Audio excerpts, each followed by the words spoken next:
features, but with something more, an edge of mystery, as though his mind dipped into some timeless stratum and sampled the winds of the future.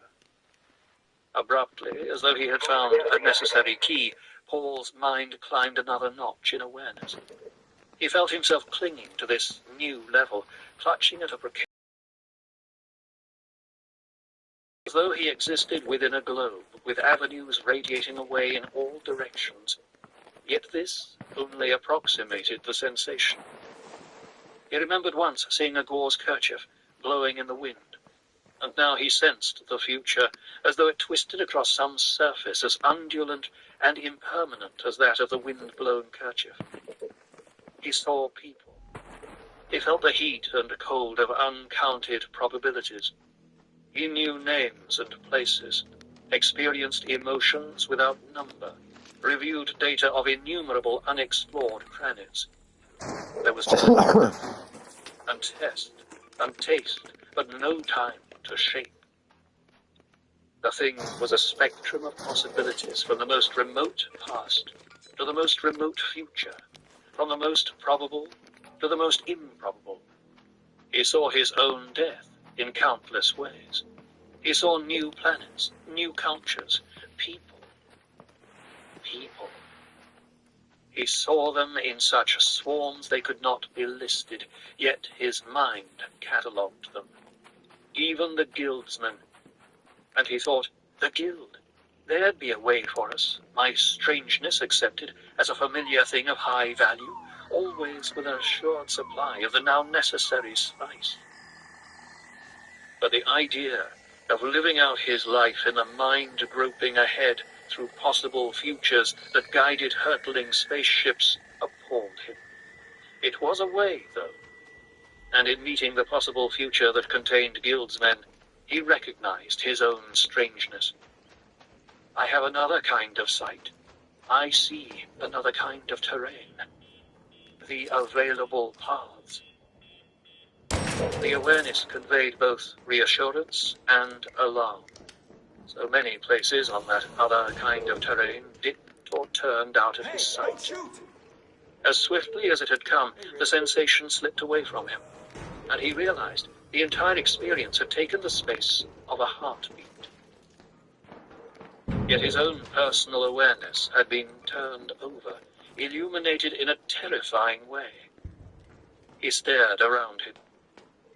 Night still covered the still tent within its rock-enclosed hideaway. His mother's grief could still be heard.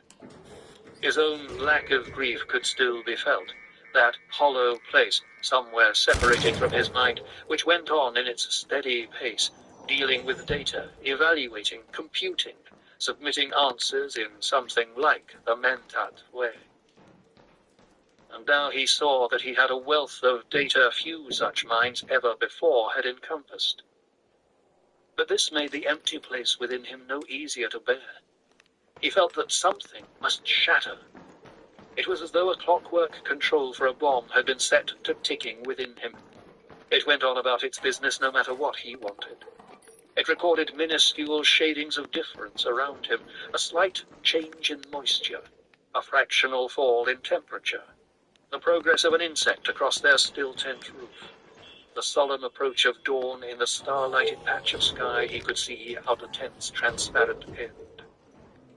The emptiness was unbearable. Knowing how the clockwork had been set in motion made no difference. He could look to his own past and see the refined pressures of sophisticated disciplines, even exposure to the OC Bible at a critical moment. And, lastly, the heavy intake of spice. And he could look ahead, the most terrifying direction, to see where it all pointed. I'm a monster, he thought. A freak. No, he said. Then, no, no, no. He found that he was pounding the tent floor with his fists. The implacable part of him recorded this as an interesting emotional data and fed it into computation. Paul! His mother was beside him, holding his hands, her face a grey blob peering at him. Paul, what's wrong? You, he said. I'm here, Paul, she said. It's all right. What have you done to me? He demanded. In a burst of clarity, she sensed some of the roots in the question, said, I gave birth to you. It was, from instinct as much as her own subtle knowledge, the precisely correct answer to calm him. He felt her hands holding him, focused on the dim outline of her face. Certain gene traces in her facial structure were noted in the new way by his on-flowing mind. The clues added to other data, and a final summation answer put forward. Let go of me, he said. She heard the iron in his voice, obeyed. Do you want to tell me what's wrong, Paul? Did you know what you were doing when you trained me? He asked. There's no more childhood in his voice, she thought. And she said, I hoped the thing any parent hopes, that you'd be superior, different. Different? She heard the bitterness in his tone, said, Paul, you didn't want a son, he said. You wanted a Kwisatz Haderach. You wanted a male Bene Gesserit. She recoiled from his bitterness. But Paul, did you ever consult my father in this? She spoke gently out of the freshness of her grief. Whatever you are, Paul, the heredity is as much your father as me. But not the training, he said. Not the things that awakened the sleeper. Sleeper. It's here. He put a hand to his head and then to his breast. In me. It goes on and on and on and on and Paul. She had heard the hysteria edging his voice. Listen to me, he said. You wanted the Reverend Mother to hear about my dreams. You listen in her place now. I've just had a waking dream. Do you know why? You must calm yourself, she said. If there's the spice, he said. It's in everything here. The air, the soil, the food. The geriatric spice. It's like the truth-sayer drug. It's a poison. He sniffed. His voice lowered and he repeated, a poison. So subtle, so insidious, so irreversible. It won't even kill you unless you stop taking it. We can't leave Arrakis unless we take part of Arrakis with us. The terrifying presence of his voice brooked no dispute. You and the spice, Paul said. The spice changes anyone who gets this much of it, but thanks to you, I could bring the change to consciousness.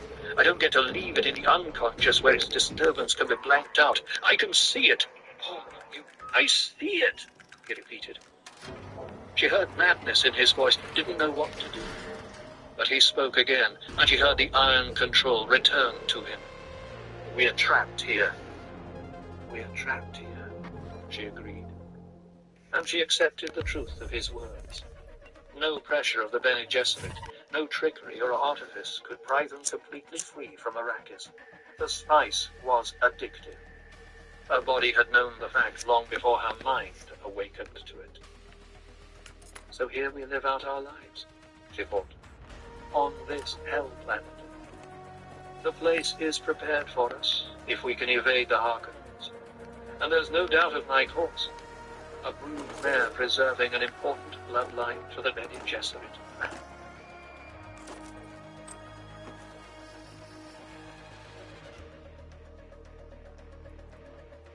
I must tell you about my waking dream, Paul said. Now there was fury in his voice. To be sure you accept what I say, I'll tell you first, I know you will bear a daughter, my sister, here on Arrakis.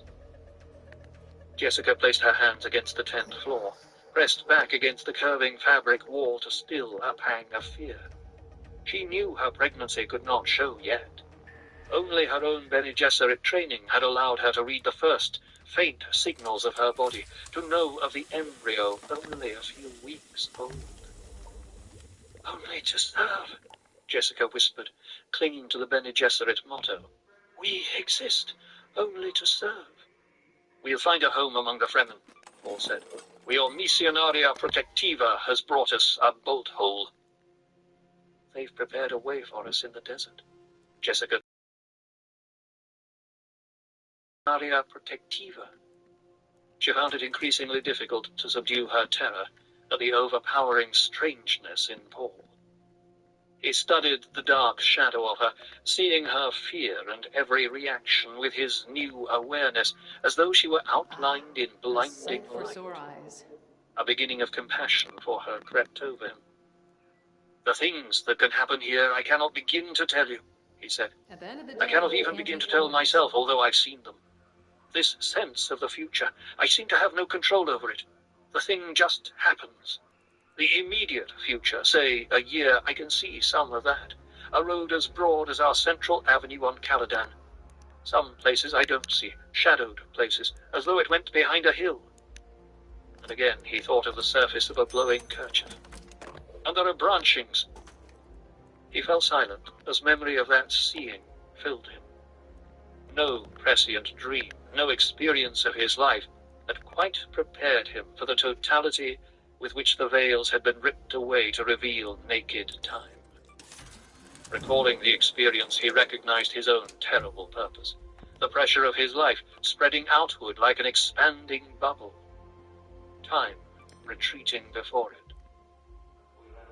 Jessica found the tent's glow tab control, activated it. Dim green light drove back the shadows, easing her fear. She looked at Paul's face, his eyes, the inward stare, and she knew where she had seen such a look before, pictured in records of disasters, on the faces of children who experienced starvation or terrible injury. The eyes were like pits, mouth a straight line, cheeks indrawn. "It's the look of terrible awareness," she thought, "of someone forced to the knowledge of his own mortality." He was indeed no longer a child.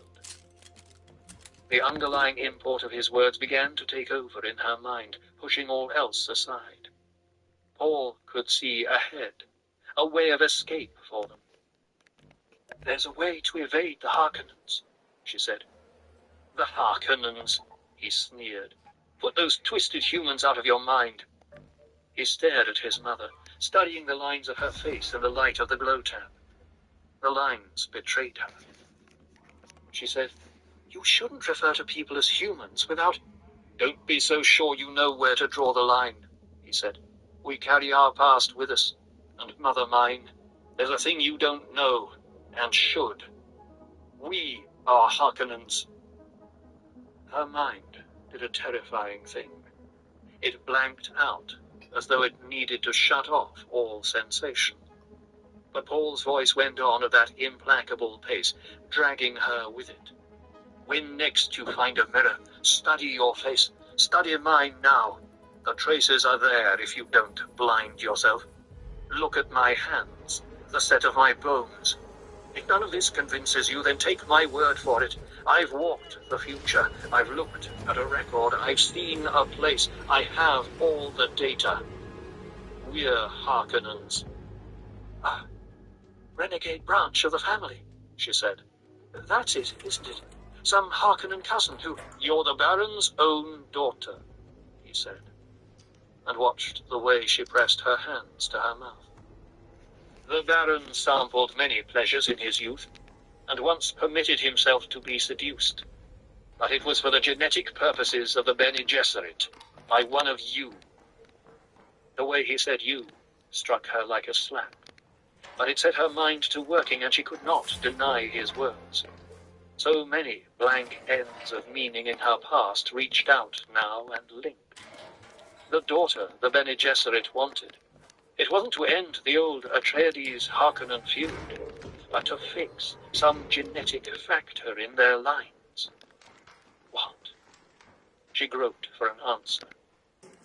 As though he saw inside her mind, Paul said, "They thought they were reaching for me, but I'm not what they expected, and I've arrived before my time. And they don't know it." Jessica pressed her hands to her mouth. "Great Mother, he's the Kwisatz Haderach." She felt exposed and naked before him, realizing then that he saw her with eyes from which little could be hidden, and that, she knew, was the basis of her fear. "You're thinking I'm the Kwisatz Haderach," she said. "Put that out of your mind. I'm something unexpected." "I must get the word out to one of the schools," she she thought.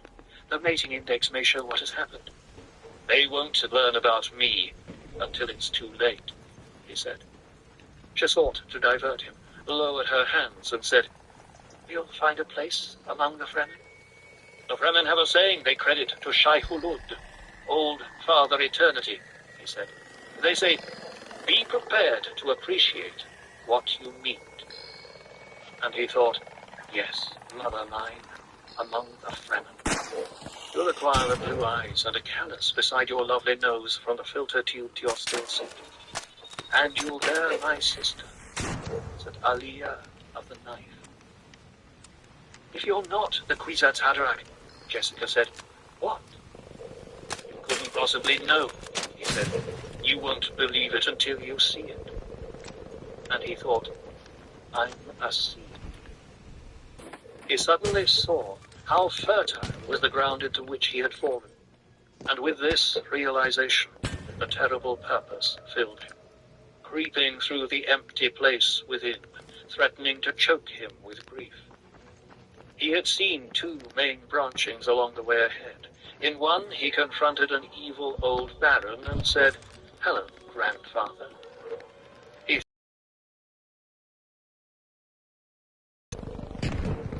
The other path held long patches of grey obscurity, except for peaks of violence. He had seen a warrior religion there, a fire spreading across the universe with the Atreides' green and black banner waving at the head of fanatic legions drunk on spice liquor. Gurney Halleck and a few others of his father's men, a pitiful few, were among them, all marked by the hawk symbol from the shrine of his father's skull. Can't go that way, he muttered. That's what the old witches of your schools really want. I don't understand you, Paul, his mother said. He remained silent, thinking like the seed he was, thinking with the race consciousness he had first experienced as terrible purpose. He found that he no longer could hate the Bene Gesserit, or the Emperor, or even the Harkonnens. They were all caught up in the need of their race to renew its scattered inheritance, to cross and mingle and infuse their bloodlines in a great new pooling of genes, and the race knew only one sure way for this, the ancient way, the tried and certain way that rolled over everything in its path. Jihad. Surely, I cannot choose that way, he thought. But he saw again in his mind's eye the shrine of his father's skull, and the violence with the green and black banner waving in its midst. Jessica cleared her throat, worried by his silence. Then, the Fremen will give us sanctuary? He looked up, staring across the green-lighted tent at the inbred patrician lines of her face. Yes, he said, that's one of the ways. He nodded. Yes. They'll call me Muad'Dib, the one who points the way. Yes, that's what they'll call me. And he closed his eyes, thinking, now, my father, I can mourn you. And he felt the tears coursing down his cheeks. Book 2. Muad'Dib. When my father, the Podishar Emperor, heard of Duke Leto's death and the manner of it, he went into such a rage as we had never before seen. He blamed my mother and the compact forced on him to place the Bene Gesserit on the throne. He blamed the guild and the evil of the Baron. He blamed everyone in sight, not excepting even me, but he said I was a witch like all the others. And when I sought to comfort him, saying it was done according to an old law of self-preservation, to which even the most ancient rulers gave allegiance, he sneered at me and asked if I thought him a weakling. I saw then that he had been aroused to this passion not by concern over the dead duke, but by what that death implied for all royalty. As I look back on it, I think there may have been some prescience in my father too, for it is certain that his line and Muad'Dib's shared common ancestry. In my father's house by the Princess Irulan, Now, Harkonnen shall kill Harkonnen, Paul whispered. He had awakened shortly before nightfall, sitting up in the sea under the dark and still tent. As he spoke, he heard the vague stirrings of his mother, where she slept against the tent's opposite. Paul glanced at the proximity detector on the floor, studying the dials illuminated in the blackness by phosphor tubes. "It should be night soon," his mother said. "Why don't you lift the tent shades?" Paul realized then that her breathing had been different for some time, but she had lain silent in the darkness until certain he was awake. "Lifting the shades wouldn't help," he said. "There's been a storm. The tent's covered by sand. I'll dig us out soon." "No sign of Duncan yet?" "None." Paul rubbed absently at the ducal signet on his thumb, and a sudden rage against the very substance of this planet, which had helped kill his father, set him trembling. "I heard the storm begin," Jessica said. The undemanding emptiness of her words helped restore some of his calm. His mind focused on the storm as he had seen it begin through the transparent end of their still tent. Cold dribbles of sand crossing the basin, then runnels and tails furrowing the sky. He had looked up to a rock spire, seen it change shape under the blast, becoming a low, cheddar-colored wedge. Sand funneled into their basin had shadowed the sky with dull curry, then blotted out all light as the tent was covered. Tent bows had creaked once as they accepted the pressure, then silence, broken only by the dim bellows wheezing of their sand snorkel pumping air from the surface. "Try the receiver again," Jessica said. "No use," he said. He found his stillsuit's water tube in its clip at his neck, drew a warm swallow into his mouth, and he thought that here he truly began an Arakeen existence, living on reclaimed moisture from his own breath and body. It was flat and tasteless water, but it soothed his throat. Jessica heard Paul drinking, felt the slickness of her own still suit clinging to her body, but she refused to accept her thirst. To accept it would require awakening fully into the terrible necessities of Arrakis, where they must guard even fractional traces of moisture, hoarding the few drops in the tent's catch pockets, begrudging a breath wasted on the open air. So much easier to drift back down into sleep. But there had been a dream in this day's sleep, and she shivered at the memory of it. She had held dreaming hands beneath sandflow where a name had been written, Duke Leto Atreides. The name had blurred with the sand, and she had moved to restore it, but the first letter filled before the last was begun. The sand would not stop. Her dream became wailing, louder and louder, that ridiculous wailing. Part of her mind had realized the sound was her own voice as a tiny child, little more than a baby. A woman not quite visible to memory was going away. My unknown mother, Jessica thought. The Bene Gesserit who bore me and gave me to the sisters because that's what she was commanded to do. Was she glad to rid herself of a Harkonnen child? The place to hid them is in the spice, Paul said. How can he think of attack at a time like this? She asked herself. An entire planet full of spice, she said. How can you hid them there?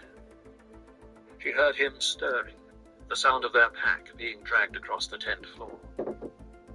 It was sea power and air power on Caladan, he said. Here it's desert power. The Fremen are the key. His voice came from the vicinity of the tent's sphincter.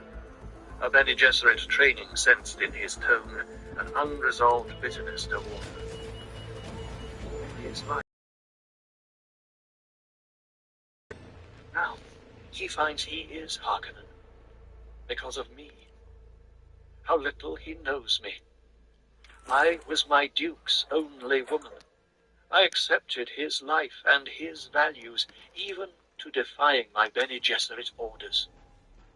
The tent's glow tab came alight under Paul's hand, filled the domed area with green radiance. Paul crouched at the sphincter, his still-suit hood adjusted for the open desert, forehead capped, mouth filter in place, nose plugs adjusted. Only his dark eyes were visible, a narrow band of face that turned once toward her and away. "Secure yourself for the open," he said, and his voice was blurred behind the filter. Jessica pulled the filter across her mouth, began adjusting her hood as she watched Paul break the tent seal. Sand rasped as he opened the sphincter, and a bird fizzle of grains ran into the tent before he could immobilize it with a static compaction tool. A hole grew in the sand wall as the tool realigned the grains. He slipped down, and her ears followed his progress to the surface. What will we find down there? She wondered.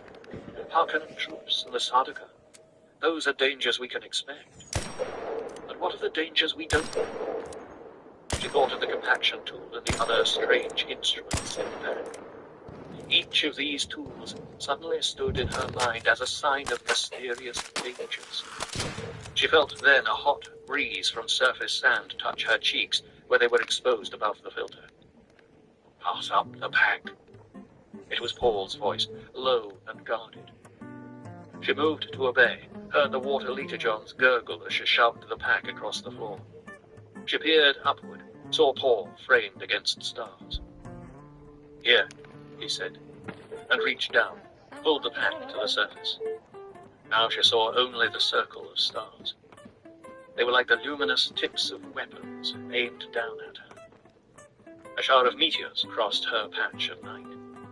The meteors seemed to her like a warning, like tiger stripes, like luminous grave slats clabbering her blood. And she felt the chill of the price on their heads. "Hurry up," Paul said. "I want to collapse the tent." A shower of sand from the surface brushed her left hand. How much sand will the hand hold? She asked herself. "Shall I help you?" Paul asked. "No." She swallowed in a dry throat, slipped into the hole, felt static, packed sand rasp under her hands. Paul reached down, took her arm. She stood beside him on a smooth patch of starlit desert, stared around. Sand almost brimmed their basin, leaving only a dim lip of surrounding rock. She probed the farther darkness with her trained senses. Noise of small animals. Birds. A fall of dislodged sand and faint creature sounds within it. All collapsing their tent, recovering it up the hole. Starlight displaced just enough of the night to charge each shadow with menace. She looked at patches of blackness. Black is blind remembering, she thought. You listen for pack sounds, for the cries of those who hunted your ancestors in a past so ancient only your most primitive selves remember. The ears see, the nostrils see. Presently Paul stood beside her, said, "Duncan told me that if he was captured, he could hold out this long. We must leave here now." He shouldered the pack, crossed to the shallow lip of the basin, climbed to a ledge that looked down on open desert. Jessica followed automatically, noting how she now lived in her son's orbit. For now is my grief heavier than the sands of the seas, she thought. This world has emptied me of all but the oldest purpose, tomorrow's life. I live now for my young duke, and the daughter yet to be. She felt the sand drag her feet as she climbed Paul's side. He looked north across a line of rocks, studying a distant escarpment. The faraway rock profile was like an ancient battleship of the seas outlined by stars. The long swish of it lifted on an invisible wave with syllables of boomerang antennae, funnels arching back, a pie-shaped upthrusting of the stern. An orange glare burst above the silhouette, and a line of brilliant purple cut downward toward the glare. Another line of purple, and another upthrusting orange glare. It was like an ancient naval battle, remembered shellfire, and the sight held them staring. Pillars of fire, Paul whispered. A ring of red eyes lifted over the distant rock. Lines of purple laced the sky. Jet flares and laser guns, Jessica said. The dust-reddened first moon of Arrakis lifted above the horizon to their left. and they saw a storm trail there, a ribbon of movement over the desert. "It must be Harkonnen Thopters hunting us," Paul said. "The way they're cutting up the desert. It's as though they were making certain they stamped out whatever's there. The way you'd stamp out a nest of insects. Or a nest of Atreides," Jessica said. "We must seek cover," Paul said. "We'll head south and keep to the rocks. If they caught us in the open." He turned, adjusting the pack to his shoulders. "They're killing anything that moves." He took one step along the ledge and, in that instant, heard the low hiss of gliding aircraft, saw the dark shapes of ornithopters above them.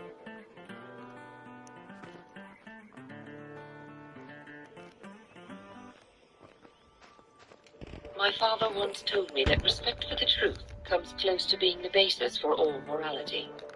Something cannot emerge from nothing, he said. This is profound thinking if you understand how unstable the truth can be. From Conversations with Muad'Dib by the Princess Irulan. I've always prided myself on seeing things the way they truly are. That's the curse of being a mentat. You can't stop analyzing your data. The leathered old face of Thufir Hawat appeared composed in the pre-dawn dimness as he spoke. His sapphire-stained lips were drawn into a straight line, with radial creases spreading upward. A rogue man squatted silently on sand across from Howard, apparently unmoved by the words. The two crouched beneath a rock overhang that looked down on a wide, shallow river. Dawn was spreading over the shattered outline of cliffs across the basin, touching everything with pink. It was cold under the overhang, a dry and penetrating chill left over from the night. There had been a warm wind just before dawn, but now it was cold. Howard could hear teeth chattering behind him among the few troopers remaining in his force. The man squatting across from Howard was a Fremen who had come across the sink in the first light of false dawn, skittering over the sand, blending into the dunes, his movements barely discernible. The Fremen extended a finger to the sand between them, drew a figure there. It looked like a bow with an arrow spilling out of it. There are many Harkonnen patrols. He lifted his finger, pointed upward across the cliffs that Howard and his men had descended. Howard nodded. Many patrols, yes. But still he did not know what this Fremen wanted, and this rankled. Mentat training was supposed to give a man the power to see motives. This had been the worst night of Howard's life. He had been at Simple, a garrison village, buffer outpost for the former capital city Carthage, when the reports of attack began arriving. At first he thought, it's a raid. The Harkonnens are testing. But report followed report, faster and faster. 2 legions landed at Carthage, 5 legions, 50 brigades, attacking the Duke's main base at Arakeen, a legion at Arsund, 2 battle groups at Splintered Rock. Then the reports became more detailed. There were Imperial Sardaukar among the attackers, possibly 2 legions of them.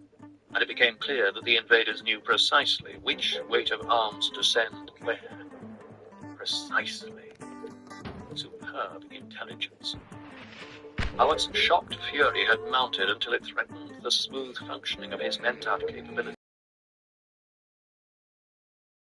Physical blow. Now, hiding beneath a bit of desert rock, he nodded to himself, pulled his torn and slashed tunic around him as though warding off the cold shadows. The size of the attack. He had always expected their enemy to hire an occasional lighter from the Guild for probing raids. That was an ordinary enough gambit in this kind of house-to-house warfare. Lighters landed and took off on Arrakis regularly to transport the spice for House Atreides. Howard had taken precautions against random raids by false spice lighters. For a full attack, they'd expected no more than 10 brigades. But there were more than 2,000 ships down on Arrakis at the last count. Not just lighters, but frigates, scouts, monitors, crushers, troop carriers, dump boxes. More than 100 brigades, 10 legions. Hey, hello! The entire spice income of Arrakis for 50 years might just cover the cost of such a venture. It might. I underestimated what the Baron was willing to spend in attacking us, Howard thought. I failed my Duke. Then there was the matter of the traitor. I will live long enough to see her strangled, he thought. I should have killed that Bene Gesserit witch when I had the chance. There was no doubt in his mind who had betrayed them. The Lady Jessica. She fitted all the facts available. Your man Gurney Halleck and part of his force are safe with our smuggler friends. Good. So Gurney will get off this hell planet. We're not all gone. Howard glanced back at the huddle of his men. They had started the night just past with 300 of his finest. Of those, an even 20 remained, and half of them were wounded. Some of them slept now, standing up, leaning against the rock, sprawled on the sand beneath the rock. Their last Thopter, the one they'd been using as a ground effect machine to carry their wounded, had given out just before dawn. They had cut it up with laser guns and hidden the pieces, then worked their way down into this hiding place at the edge of the basin. Howard had only a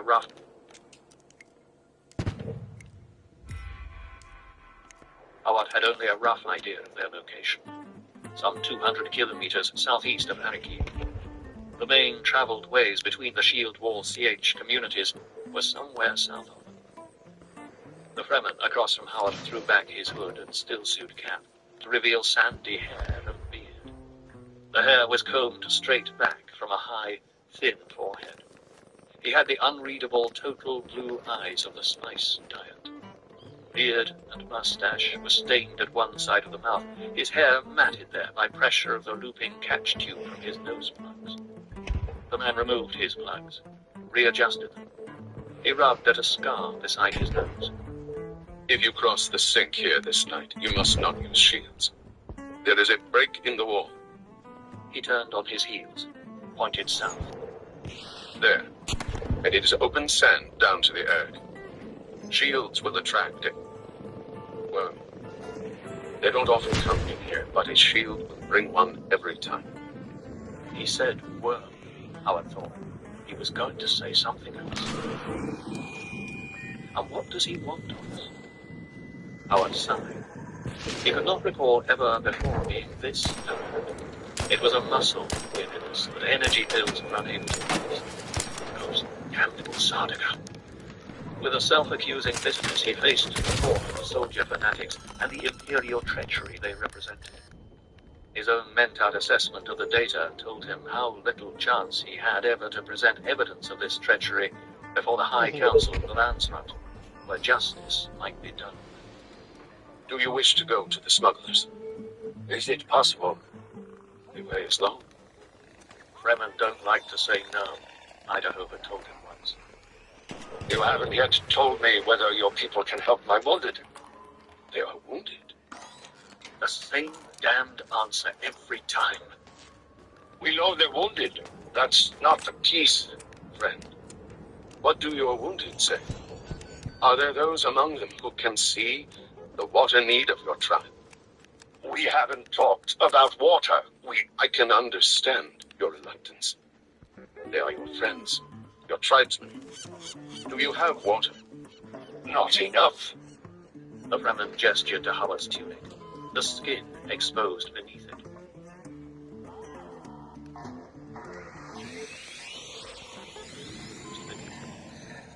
You were caught in CH without your suits. You must make a water decision, friend. Can we hire your help? The Fremen shrugged. You have no water. He glanced at the group behind Howard. How many of your wounded would you spend? Howard fell silent, staring at the man. He could see as a mentor that their communication was out of phase. Word sounds were not being linked up here in the normal manner. I am to fear, Howard. I can speak for my Duke. I will make promissory commitment now for your help.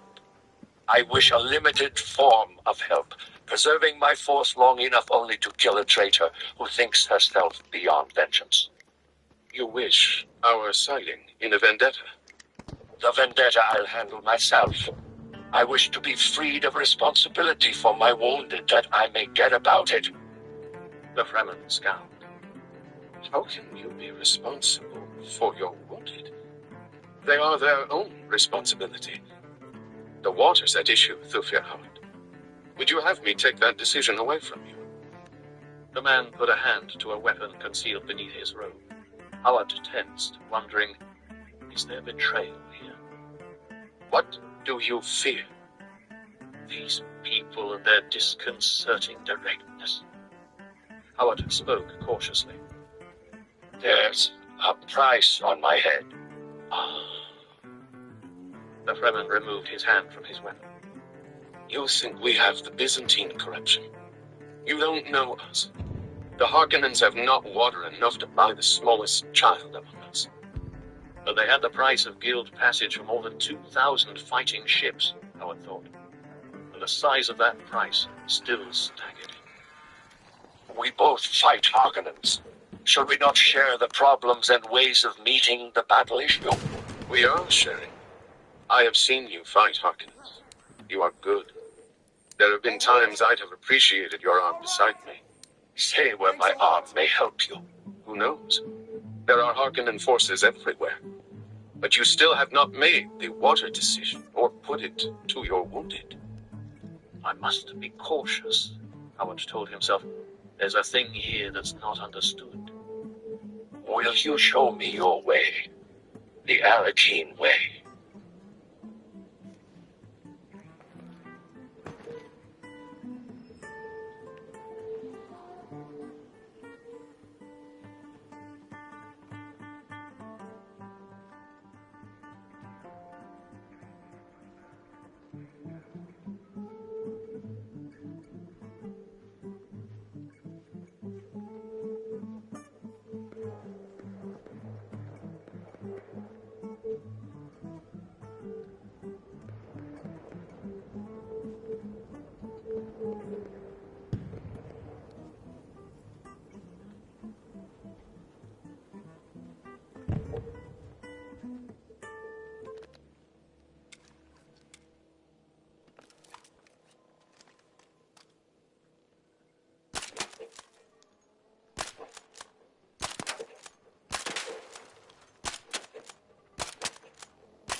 I don't mean to scare you. Hey there!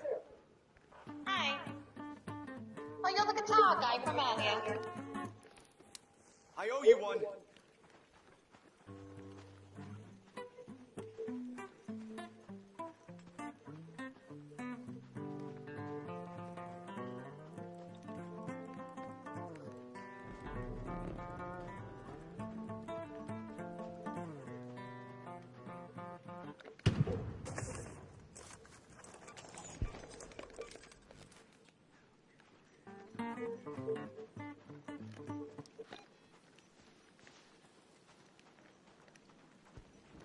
Let's go to that metro.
An arc orbiter is en route. The safe window is closing. 10 minutes to get out of there. I repeat, 10 minutes.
I can revive you, I can revive you.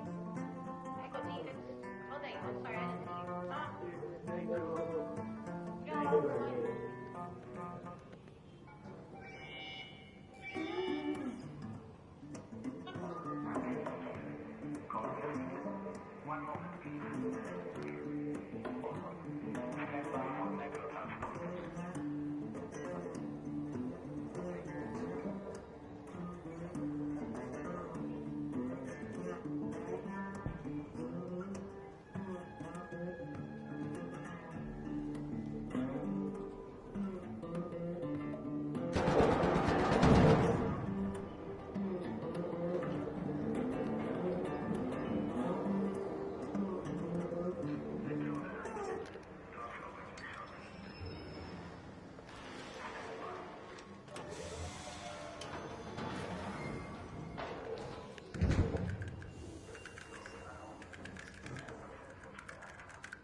Went to my wee Nikki sniper spot that game, bro. I got fucking 6 kills.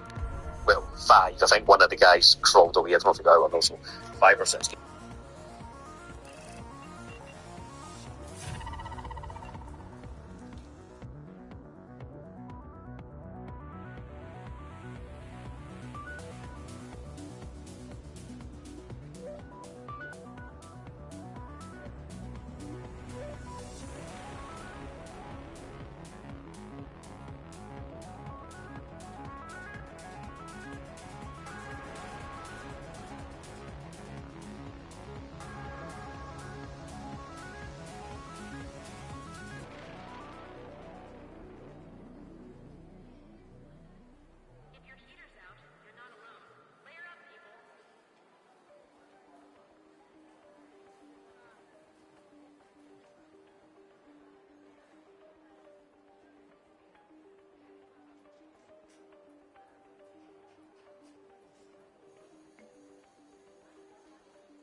Hello, Raider! Come on, dance with me.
Thanks a lot!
Blast here.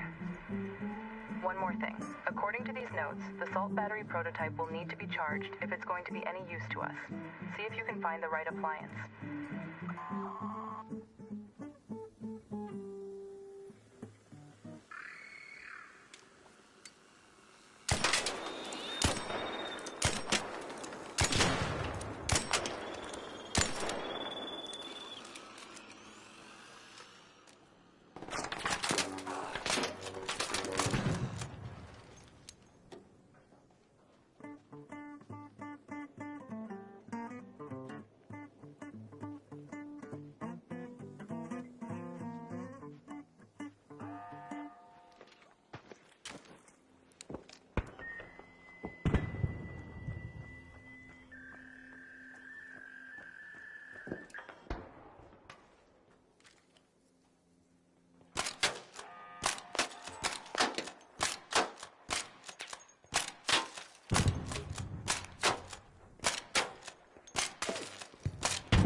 Hello.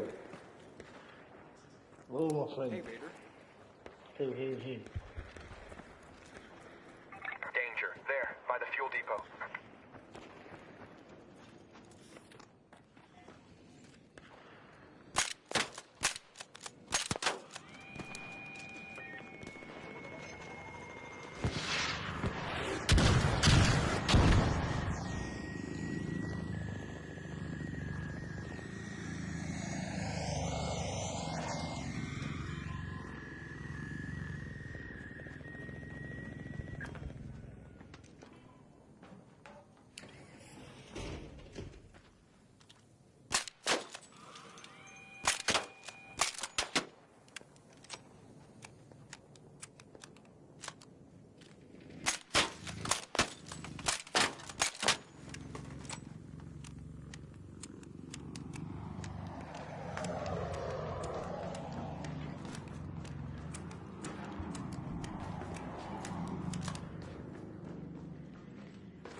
Thanks, Raider!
Yayo.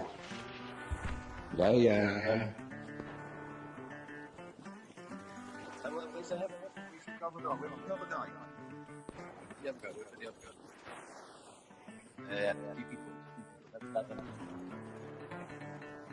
You go, wait, you got someone else, you got. That's over here. Okay, don't front. Oh, no. Come take it off.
Thanks!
at the central elevator.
Orbiter is en route.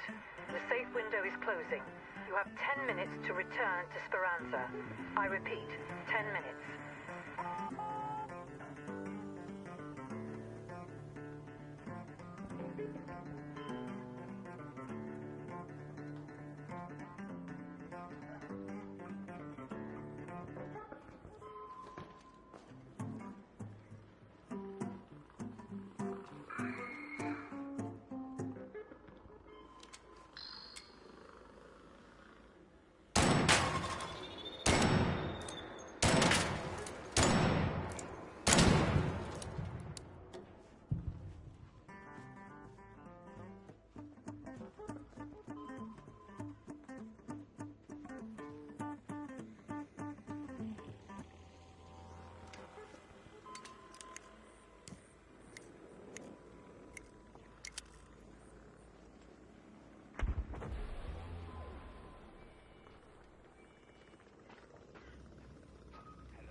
Don't shoot!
My stock's still the best.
see you, Jim.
This is Celeste. If you can find out about the Foreman's reconstruction project, perhaps we'll learn more about why Project Heartwood got canceled.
Watch out, Rocketeer.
This is called